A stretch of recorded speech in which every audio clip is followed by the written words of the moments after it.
헌재에서 파면 결정을 거의 앞두고 있잖아요. 예, 예. 네.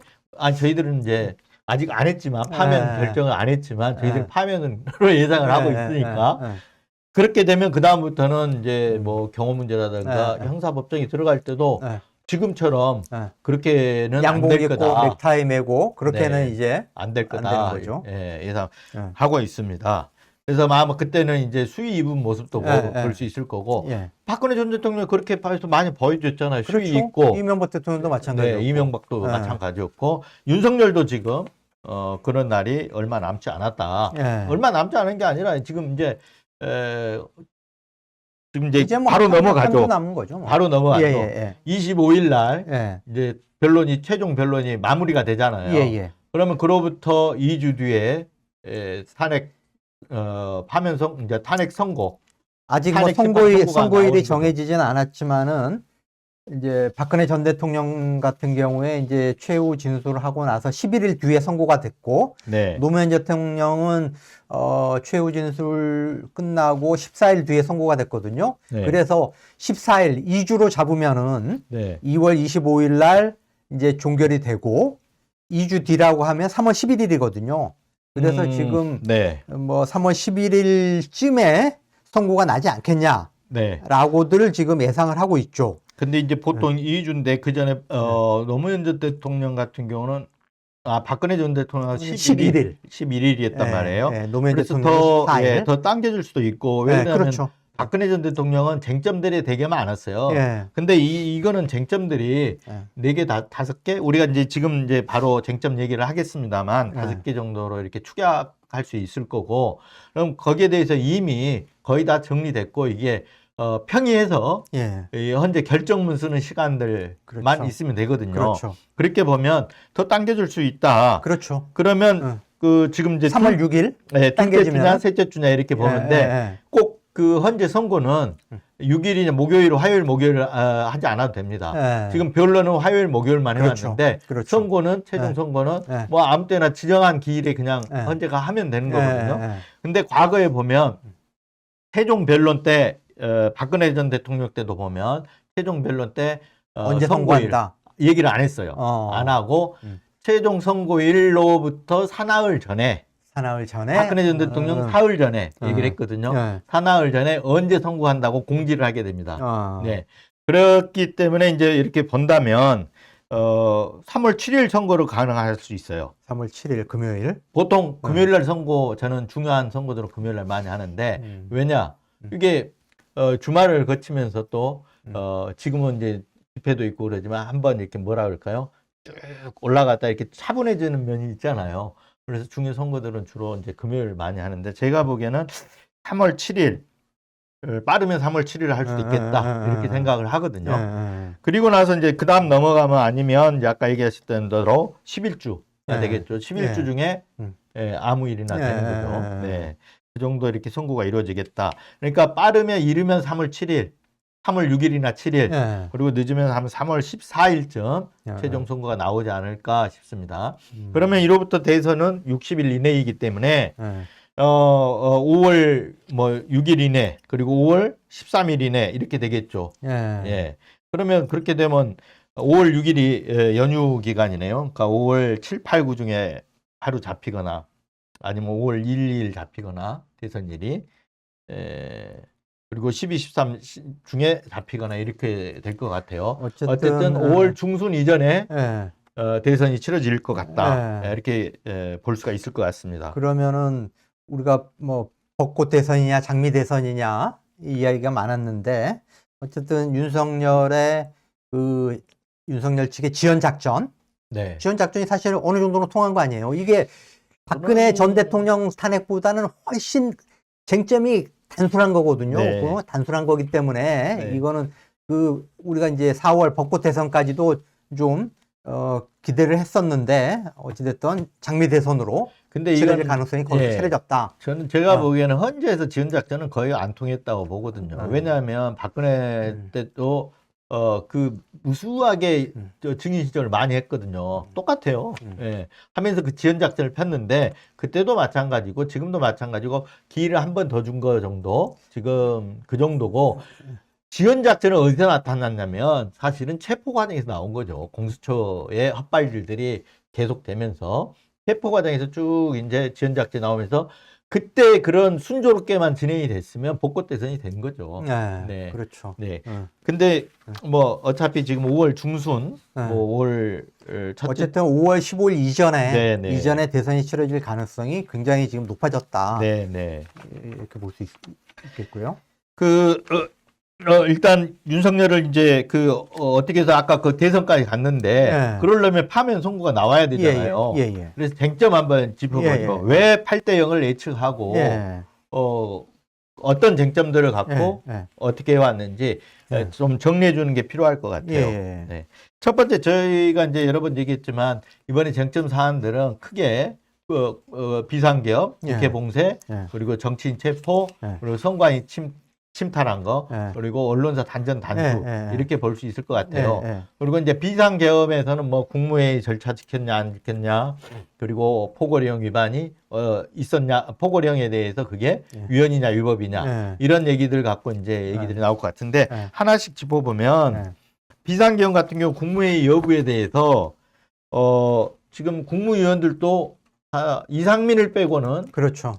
전부 국무회의가 없었다. 요건 갖추지 못했다. 이런 쪽으로 결론을 냈다고 봐야 되겠죠. 그렇죠. 네. 한덕수 총리조차도 내란 국정조사 특위에 나와서 본인사는 국무회의가 아니었다고 판단한다. 이렇게 얘기를 했고 어제도 그런 얘기를 했죠. 그렇죠. 10차 변론에서도. 그렇죠. 네. 그 11명의 국무위원 그때 12월 3일 날 심야에 용산 대통령실로 불려간 11명의 국무위원 중에 그 이상민 전 행안부 장관만 빼놓고 사실 모르겠습니다. 이상민 행안부 장관도 어쨌든 지금 수사기관의 조사를 받았다는 거 아닙니까? 뭐 참고인 자격으로 받은 건지 어떤지 모르지만은 거기에서는 어떻게 진술했는지 국무회의 부분에서 알려진 게 없는데 어쨌든 윤석열 대통령하고 윤석열 대통령이 옆에 있는 가운데서 헌법재판소 탄핵심판정에서는 실질이 있었다. 국무회의 실질이 있었다. 이런 뭐 형식적인 그런 부분에서 완벽을 기하지는 못했지만은 자기가 보기에는 그것을 국무회의로 볼 수도 있다. 하는 식으로 좀 윤석열을 좀 옹호하는 그런 식의 진술을 했고 나머지 국무위원들은 전부 형식적으로도 그렇고 실체적으로도 그렇고 국무회의라는 것 자체가 없었다. 무슨 뭐 국무회의라고 하는 게 이제 뭐 게시를 해야 되는 거고 회의록을 작성하고 부서를 하고 이런 식의 요건이 전혀 없었고 그냥 뭐 간담회 비슷하게 비스무리하게 그것도 윤석열이 주재한 그런 간담회도 아니었고 그냥 뭐 집무실에 있다가 잠깐 나와서 얼굴 보고 그냥 들어가 버리고 그냥 웅성웅성 하고 걱정하다가 그냥 해산한. 그러니까 이제 이 박성재 법무부 장관도 사실은 윤석열 갖다 앉힌 사람이고 윤석열의 술 친구예요. 거기보다 저기 검사로선 선배지만 대구에 있을 땐가 그 자천당해 갖고 있을 때 윤석열과 술을 이렇게 같이 했던 대작했던 술 친구 중에 한 명이에요. 그 박성재 장관조차도 시작도 없고 끝도 없는 회의였는데 과연 국무회의 심의라고 할 수 있느냐 이렇게 경찰 진술이 돼 있다고 해요. 근데 이런 진술들이 전부 증거로 다 채택이 됐지 않습니까? 그러니까 이게 이제 전체적으로 국무회의는 없었다는 쪽으로 결론이 날 가능성이 있죠. 그런데 국무회의가 왜 중요하냐면 이 비상계엄이라는 것은 대통령의 어떤 그 전시, 사변 또는 이에 준하는 그런 국가 비상사태에 처해 있을 때 비상계엄을 할 수 있는 거잖아요. 근데 그런 상황이 아니었기 때문에 요건을 못 갖췄는데 설령 그 요건이 되더라 하더라도 국무회의 심의를 거쳐야 돼요. 이렇게 돼 있거든요. 국무회의 심의를 거쳐야 된다는 개헌법에 나와 있고 아까 요건적인 부분은 헌법에 나와 있거든요. 그래서 위헌적이고 위법적이라고 하는 게 이제 그 부분인데 그래서 국무회의라는 부분이 있었냐 없었냐는 위법적인 부분. 그리고 아까 포고령 얘기 이제 하다가 말았는데 포고령에는 어떤 정치 자체를 이제 정치 활동을 금지하는 거, 집회 결사의 자유를 금지한 자유를 억압하는 그런 내용들이었잖아요. 그래서 그 포고령에 대해서 위법하다는 건 윤석열 스스로도 얘기를 했어요. 예, 예. 그래서 포고령을 자기가 예. 작성하지 않았다. 김용현이 예, 했다. 예. 이렇게 이제 말을 맞춘 거잖아요. 예, 예. 김용현도 그 본인이 했다. 이렇게 예. 한 건데. 하지만 포고령을 김용현이 작성을 했든 윤석열이 작성했든 제가 보기에는 현재 판단에서는 크게 중요하지 않을 것 같아요. 예. 공범으로 묶여 있잖아요. 예, 예. 네. 어차피 계엄을 한다고 해서 뭐 실제 작성자는 김용현이 했다 하더라도 예. 예. 윤석열이 지금 공소장에는 사실 김용현의 공소장은 윤석열이 2번, 3번 검토한 걸로 돼 있거든요. 예. 수정까지 했다는 거 아닙니까? 예, 예. 네. 그렇게 나오지만 현재 진술은 뭐 김용현이 썼다고 하는데 전체를 묶어서 보면 둘이가 공범이기 때문에 포고령 작성자로 같이 묶어서 나올 예. 가능성이 있겠다. 이렇게 예. 보이거든요. 예, 예. 그런 점이 있고 그래서 비상계엄에 대해서도 당연히 위헌 위법하다고 나오겠죠. 예. 당연한 거죠. 너무 많은 차고 넘치는 증거들이 이제 예, 있지 않습니까? 예. 그 다음에 이제 나오는 부분이 아까 얘기했던 국회 봉쇄 부분. 예, 예.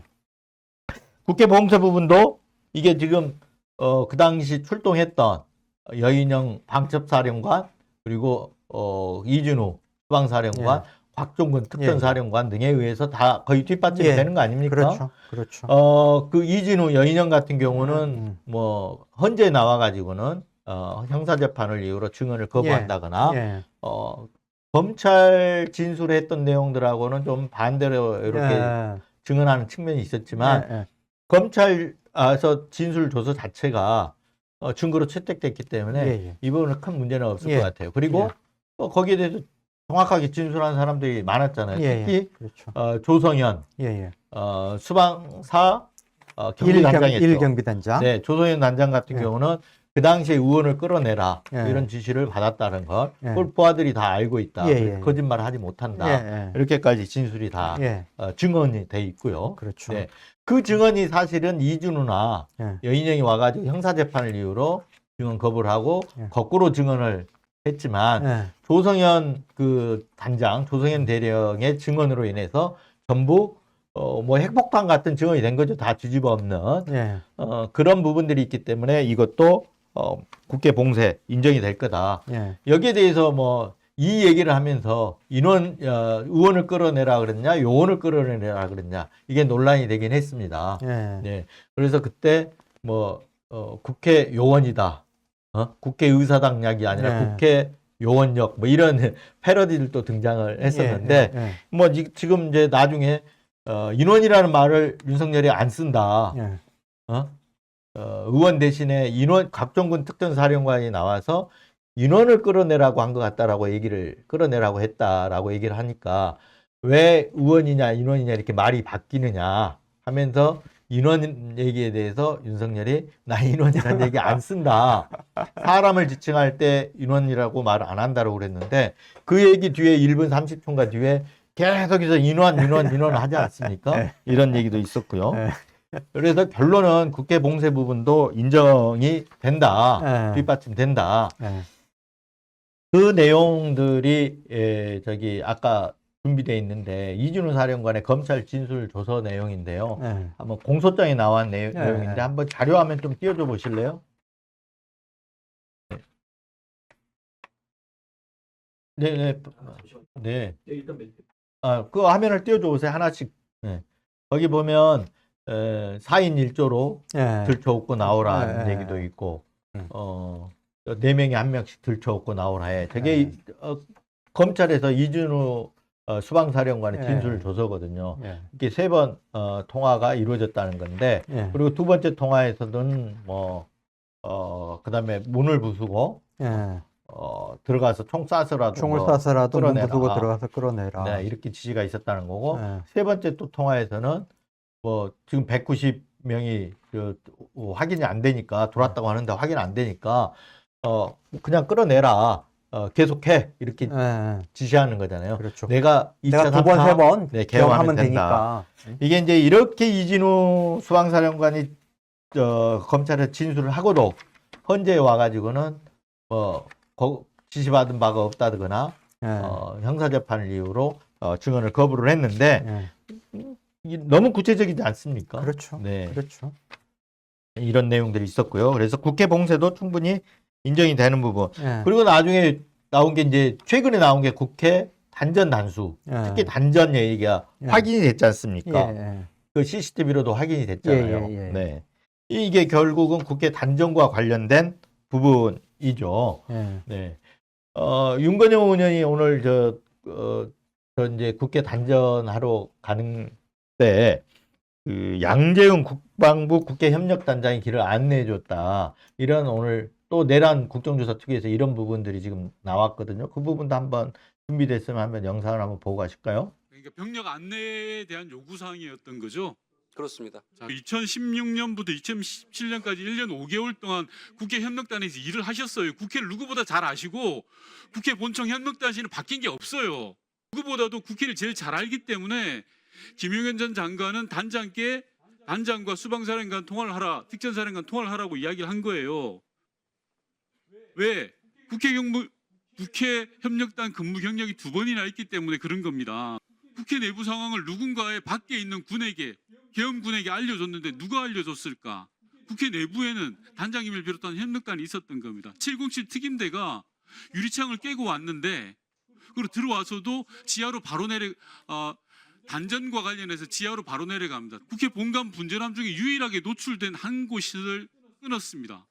식은 장치가 없는 유일한 한 곳을 알려준 거라고밖에 생각할 수밖에 없는 겁니다. 그래서 국회 협력단이 의심을 받는 거고 그 정점에 단장이 계신 거예요. 여기 보면 이제 그 당시에 비상계엄 해제되고 그 직후에 한 5분 정도인가 그 단전이 있었는데 예. 그 분전함을 갖다가 정확히 찾아가고 내렸다는 거 아니에요? 지하 그렇죠. 1층에 있는 거. 그렇죠. 그래서 누군가가 길을 안내했을 거다. 이게 이제 윤건영 의원이 지금 제기하는 거예요. 예. 누가 안내했냐? 국방부의 국회 협력단장 예. 양재응 국방부 협력단장 준장이네요. 양 준장이 그걸 안내했을 거다. 그 당시에 보니까 이진우 수방사령관하고 8차례인가 전화 통화한 게 있더라. 이 얘기를 지금 하는 거거든요. 근데 이 양 단장은 계엄군에 협조한 적이 없다. 이렇게 좀 부인을 했는데. 근데 국회 본관 1층에 네. 국방부 국회협력단이 사무실이 있어요. 네. 여기에 이제 단장이 원스타, 네. 준장이 이 단장으로 있고 그 밑에 대령 3명이 있어요. 네. 육해 공군의 대령이 육군협력관, 공군협력관, 네. 해군협력관.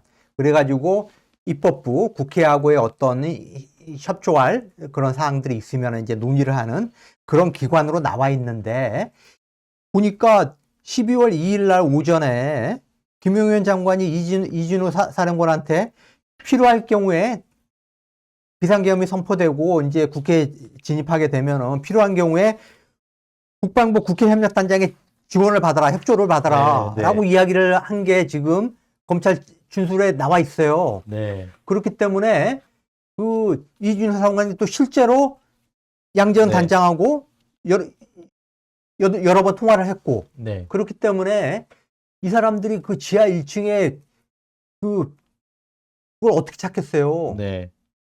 좀 복잡하거든요, 구조가. 네. 저도 가봤는데 네. 그거를 일반인들이 그냥 네. 이게 쉽게 찾을 수 있는 그게 아니에요. 네. 그렇기 때문에 여기서 도움을 줬을 가능성이 있다라는 거죠. 네, 네. 그 의혹을 지금 윤건영 네. 의원이 이제 제기를 하는 거죠. 네. 네.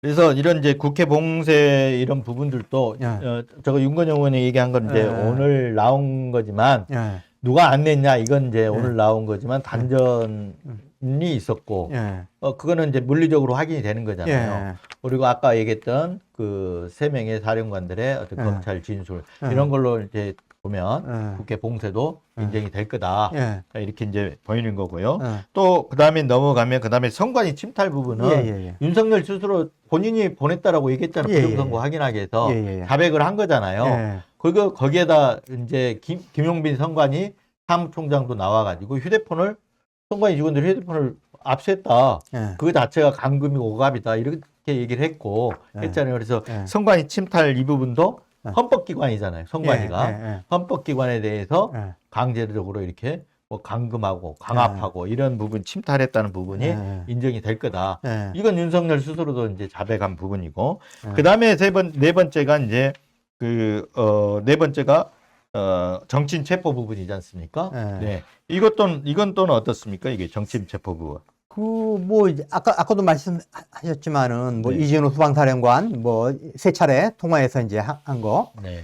다음에 여인영 방첩사령관도 윤석열이 직접 비화폰으로 전화해가지고 여러 번 상황 파악을 했다. 현재 어떻게 진행되고 있냐고 계속 현장 상황을 윤석열이 파악을 했고, 김영현 통해서는 계엄포고령 위반 가능성이 있는 정치인 명단을 불러줬고, 이거를 자기가 이제 조지호 청장한테 공유해주고 위치 추적도 요청을 했다라고 네. 여인영도 네. 검찰에서 준술했고, 네. 곽정은 특수전사령관도 마찬가지죠. 그러니까, 안에 네. 들어가서 끌어내라라는 지시를 윤석열이 전화로 했다. 근데 이 부분이 네. 되게 민감한 부분이잖아요. 네. 그래서 네. 윤석열이 끝까지 이거를 부인을 하는 거예요. 탄핵 공작이라고. 그렇죠. 그러고. 네. 그런데 이 이진우, 여인영, 곽종근, 조지호 네.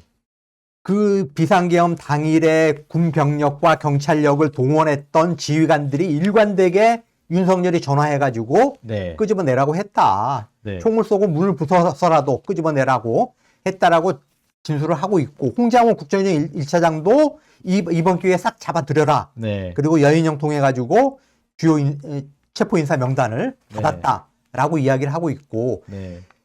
현재 와가지고 이진우하고 여인영 같은 경우는 사실 충암파잖아요. 네. 바로 그 윤석열의 직계 후배고, 네. 윤석열이 옆에 있는 상황에서 사실 조금은 네. 이 일부는 항구를 하고 일부는 또 윤석열에 옹호하는 듯한 그런 네. 식으로 좀 진술의 변경이 있었지만은, 박종훈 사령관이나 또 아까 말했던 조성현 네. 수방사 1경비단장, 네. 이준우 사령관이 국회 내부에 들어가가지고 의원을 끌어내라는 임무를 자기한테 부여를 했다. 네. 그리고 그거를 내 참모들도 다 들었다. 네. 다음에 조지호 경찰청장은 자기가 대부분의 어떤 윤석열의 내란과 직접적으로 연관이 있는 그런 질문, 네. 핵심 질문에 대해서 항구는 했지만은 내가 검찰에서 진술한 부분은 맞다라고 재판부에 네. 확인을 해줬기 때문에 이 부분도 저는 전혀 문제가 없다. 네, 네. 그렇죠. 단전 단수 이제 그다음에 언론사 단전 단수는 언론 자유를 억압하는 거잖아요. 그렇죠. 네. 이것도 사실 굉장히 심각한 거죠. 기본권적인 자유 그렇죠. 이런 거를 헌법에 예. 규정되어 있는 어떤 국민의 기본권을 침탈한 거기 때문에 굉장히 네. 중요한 문제인데, 상대적으로 좀 소홀히 다뤄진 측면이 있는데, 어찌됐든 간에 이 부분에 대해서 아마 이게 이제 민주당 쪽으로 제보가 들어간 것 같아요. 네. 그래서 지난달에 국회 행안위 현안 질의에서 허석훈 소방청장한테 이제 자꾸 추궁을 하니까 실토를 한 거죠. 네, 네. 이상민 당시 행안부 장관이 나한테 전화를 해가지고 한겨레 신문, 경향신문, MBC 등을 대상으로 해서 단전 단수를 해라라고 지시를 했고, 그거를 그 당시에 내 옆자리에 소방청 차장이 앉아 있었다. 네. 그래가지고 그 문제를 같이 논의를 했고, 야, 이거 우리 소방청이 그럴 권한은 없는데, 네. 야, 이거 아무래도 이거 위법한 것 같아.